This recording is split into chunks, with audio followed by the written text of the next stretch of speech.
memorial event for David Hamburg, Speaker Pelosi and I had a chance to discuss impeachment. Mr. Dean, who wrote that? I did. 1 month ago, May 11th, 2019, haven't we been too long in not giving Trump a meaningful moniker? Should it be deranged Don, deadbeat Don, demagogue Don? Thoughts, please, comments. Mr. Dean, who wrote that? I assume that was mine. It was yours.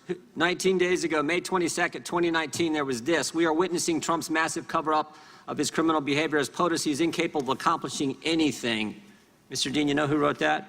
I suspect that was me again. It was you. Did you give advice to Lanny Davis or Michael Cohen prior to Mr. Cohen's testimony to Congress? No. Well, you said on Aaron Burnett's show the night before Mr. Cohen testified in front of the Oversight Committee that Michael Cohen should, you said you had talked to Lanny Davis and that Michael Cohen should hold his testimony as long as possible from Republicans. You didn't say that to Mr. Davis? You said it on Aaron Burnett's show the night before Mr. Cohen testified. I didn't say it directly to Mr. Cohen was your question. No, it wasn't. My question was, did you give advice to Lanny Davis or Michael Cohen prior to Mr. Cohen's testimony to Congress? Yeah, I have known Lanny Davis for almost a couple decades, and we have talked about it. And I did say, as soon as you turn your testimony over, it will be picked apart. You know what? They took your advice. I'm sorry? They took your advice. Did they? Yeah. Mr. Cohen kept his testimony from us for as long as possible. But you know what else Mr. Cohen did that day? Lied. The first announced witness of the 116th Congress was Michael Cohen, the guy who sits in prison today for lying to Congress. Today, Chairman Nadler brings in front of the Judiciary Committee a guy to talk about obstruction of justice who went to prison in 1974 for obstructing justice. I did not go to prison.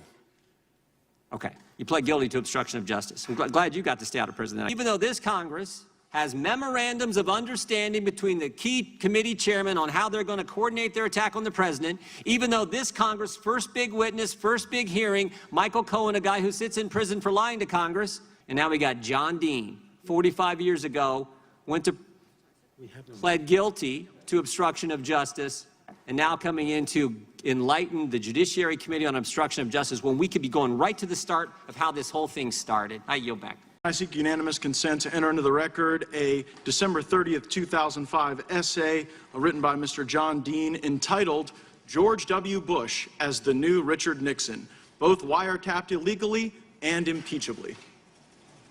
Without objection. Mr. Dean, how many American presidents have you accused of being Richard Nixon? I actually wrote a book about Mr. Bush and Mr. Cheney with the title Worse Than Watergate. Did you make money on that book? It was a very successful book, How much money did you make on it? I'm sorry, I don't have any idea. More than $1 million bucks? No. More than $500,000 bucks? I said I don't have any idea. How much money do you make from CNN? I don't really know exactly. I think I'm going to object to the... Mr. Dean has made a cottage industry out of accusing presidents of acting like Richard Nixon. I would like to know how much money he makes based on making these accusations and exploiting them for his own economic benefit. Do you have personal knowledge regarding the truth or falsity of a single material fact in the Mueller report?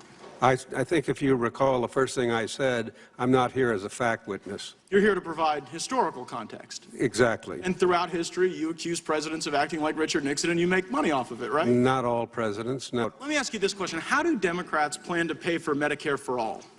I'm sorry? Well, I figured if we were going to ask you about stuff you don't know about, we'd start with the big stuff. So do you know how they plan to pay for Medicare for all? Who? The Democrats, or which candidate, or can you be more specific? Here we sit today in this hearing with the ghost of Christmas past because the chairman of the committee has gone to the Speaker of the House and sought permission to open an impeachment inquiry. But she has said no. And so instead of opening the impeachment inquiry into Donald Trump, which is what the chairman wants to do and what I presume a majority of Democrats want to do, we're here reopening the impeachment inquiry potentially into Richard Nixon, sort of playing out our own version of that 70s. You are functionally here as a prop because they can't impeach President Trump because 70% of Democrats want something that 60% of Americans don't. And you sit before us here with no knowledge of a single fact on the Mueller report on a hearing entitled Lessons from the Mueller Report. You guys need to get your act together and figure out if you're going to open an impeachment inquiry or not, because this is a straight-up fiction. I yield back.